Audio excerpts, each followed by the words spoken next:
बिस्मिल्लाहिर्रहमानिर्रहीम, अस्सलामुअलैकुम। लाखों करोड़ों दुरूदो सलाम मोहम्मद मुस्तफ़ा सल्लल्लाहु अलैहि वसल्लम और आले मोहम्मद पर। मैं हूँ उमर दराज गोंदल और आप मेरा यूट्यूब चैनल देख रहे हैं। नाज़रीन, अफ़गानिस्तान के अंदर अमरीकी सदर ने खुसूसी हुक्म दे दिया है और किसी भी वक्त जो है अफ़गानिस्तान की फ़ज़ाओं के अंदर B-52 तैयारे एक बार फिर नमूदार हो सकते हैं। ये खबर क्या है ये आपको बताऊँगा, लेकिन तालिबान भी मौजूदा सूरत हाल में खासे अलर्ट नज़र आ रहे हैं। आज पहली बार तालिबान ने अफगानिस्तान के नेशनल टीवी के ऊपर कौम से खिताब किया है। ये खिताब किस रहनुमा ने किया है और क्या इसके अंदर चीदा चीदा निकात थे और क्या ज़रूरत पड़ गई, क्या ऐसी हंगामी सूरत हाल आ गई है कि आज टीवी के ऊपर तालिबान को आना पड़ गया। और फिर अमरुल्लाह साले के लिए एक अच्छी खबर यह है कि उसको इंडिया के बाद अमेरिका से एक बड़ी इमदाद आ गई है, जो उसके लिए यकीनी तौर पे जश्न का समा है। और आगे चलें तो 2 बरतानवी शहरियों के मारे जाने की तलात हमारे पास आई हैं और इस सिलसिले में बताया यह गया है कि तुर्की और तालिबान भी करीब आना शुरू हो गए हैं। और बदरी यूनिट ने आज सिक्योरिटी दी तुर्की वालों को। ये क्या मामला है, इस सिलसिले में आपको आगाह करेंगे। लेकिन अगर आप चाहते हैं कि आप तक मुस्तनद और बर वक्त खबरें पहुंचे तो हमारा यूट्यूब चैनल सब्सक्राइब कर लीजिए, बेल आइकन के ऊपर क्लिक कर लीजिए ताकि हमारी आइंदा आने वाली वीडियोस बर वक्त आप तक पहुंच रहे। मैं सबसे पहले काबुल धमाके की बात के जो मामलात हैं, जो इस वक्त लेटेस्ट डेवलपमेंट है, वो बता देता हूं कि 170 अमवात के मुतालिक बताया गया। कुछ 175 कह रहे हैं, लेकिन हम चलें कम से कम बताने की कोशिश करेंगे।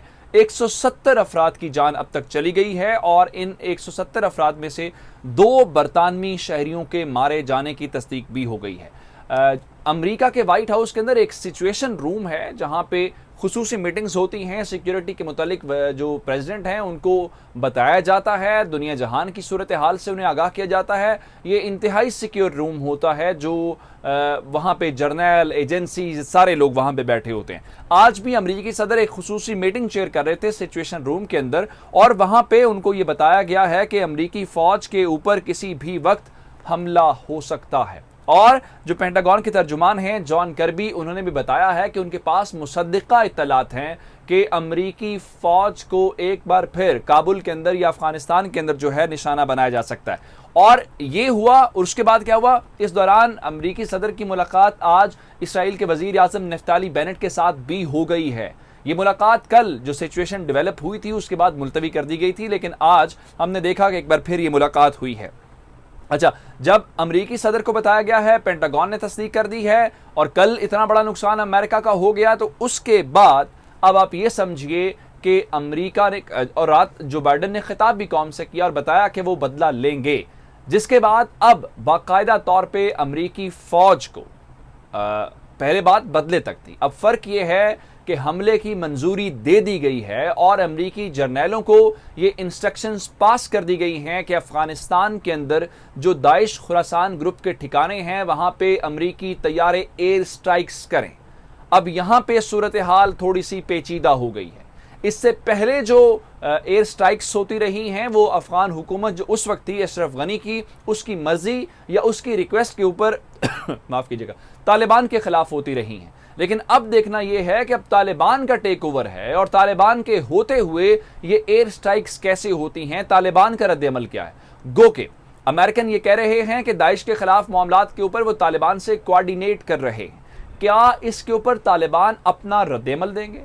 क्या तालिबान इजाजत देंगे कि अमेरिका अफगानिस्तान की हुदूद के अंदर हमला कर सकता है, या फिर तालिबान खामोश रहेंगे और खामोश तायद करेंगे कि ठीक है, हमारा दुश्मन निशाना बन रहा है और दुश्मन के ठिकानों को तबाह किया जा रहा है, तो ठीक है, हमला होने दीजिए। अब ये बड़ी दिलचस्प सूरत हाल है और इसका इंतजार जो है वो करना पड़ेगा।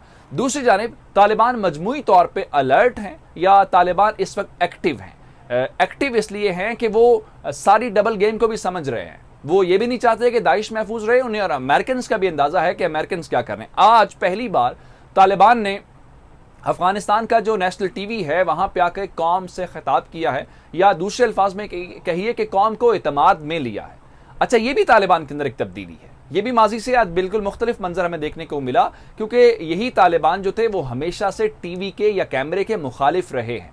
लेकिन आज वो खुद नेशनल टीवी के ऊपर आए और इस बात का सबूत दिया कि वो तब्दील हो चुके हैं। गो कि हमने देखा है कि तालिबान के जो मुख्तलिफ तर्जुमान हैं उन्होंने टीवी इंटरव्यूज़ भी दिए हैं। ज़बीउल्लाह मुजाहिद साहब जो हैं वो काबुल के अंदर 2 प्रेस कॉन्फ्रेंसेस कर चुके हैं। अच्छा, अब आ जाते हैं कि इस टीवी खिताब के अंदर बिलाखिर बातचीत क्या हुई है या उसके जो चीदा पॉइंट्स हैं वो कौन सारे हैं। बहुत सारे मौज़ूआत के ऊपर बातचीत की गई है।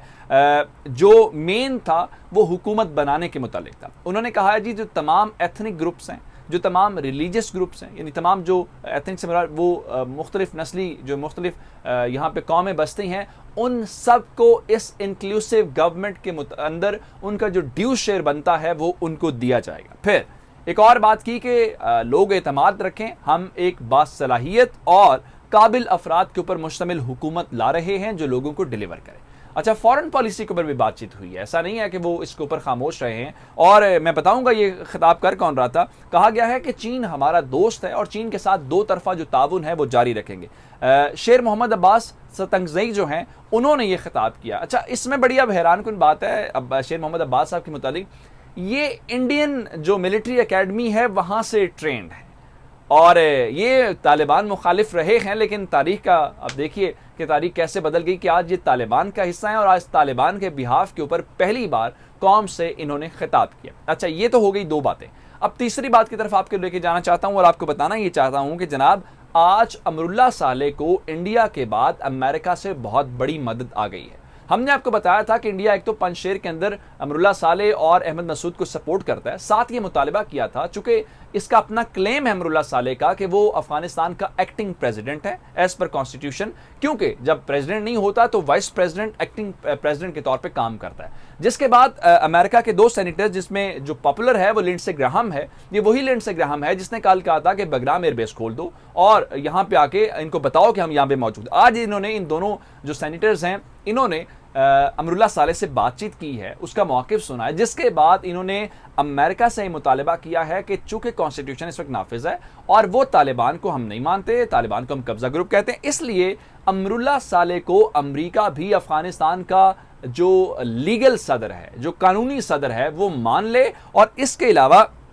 जो पंजशेर है उसको दारुल हुकूमत तस्लीम कर लिया जाए और पंजशेर को इंसान दोस्त जोन करार दे दिया जाए। अब इस पे अमेरिकन क्या करते हैं ये बड़ा एक हैरान कुन था। उधर यूएन सिक्योरिटी काउंसिल का इजलास हुआ और 15 जो ममालिक हैं उन्होंने एलामिया जारी किया है और इस एलामिया के अंदर कहा गया है कि जो काबुल के अंदर हमला था, एक तो ये वहशियाना हमला था, फिर जो कल्प्रेट्स हैं, जो जिम्मेदार हैं, उनको इंसाफ के कटहरे में लाया जाए और उनको वाकईतन जो है वो एक कड़ी सजा दी जाए। अच्छा, अब आगे चलते हैं और आपको ये बता दें कि तुर्की और तालिबान के मुज़ाकरात के मुतालिक मैंने आपको बता दिया था, वो मुज़ाकरात थे काबुल एयरपोर्ट के मुतालिक, क्योंकि तालिबान कह रहे हैं कि हम चाहते हैं कि तुर्की आए और काबुल एयरपोर्ट की सिक्योरिटी संभाले। लेकिन आज बर्फ़ पिघली है, एक और डेवलपमेंट हुई है। एक तो आज हैरानकुन तौर पे जो तुर्क सिफारतकार थे उनको 313 जो बदरी यूनिट है उन्होंने सिक्योरिटी फराहम की, उनके हिसार में आए और तुर्की ने भी आज पाकिस्तान, चीन, रूस और ईरान के बाद अपना सिफारत खाना खोल दिया है, बहाल कर दिया है, जो कि अच्छी खबर है। और ये क्योंकि तुर्की यूरोप का भी हिस्सा है, एशिया का है, लेकिन नेटो ममालिक का तो हिस्सा है, तो बहुत सारे नेटो ममालिक ने चूंकि अपना सिफारत खाने बंद कर दिए तो तुर्की ने कि अच्छा काम किया। मजीद अपडेट्स लेके आपकी खिदमत में हाजिर होंगे। मुझे उमर दराज गोंदल को फेसबुक, ट्विटर, इंस्टाग्राम के ऊपर फॉलो कर सकते हैं। मेरा यूट्यूब चैनल सब्सक्राइब कीजिएगा। आपकी इस बातों का बहुत शुक्रिया। खुदा हाफिज़।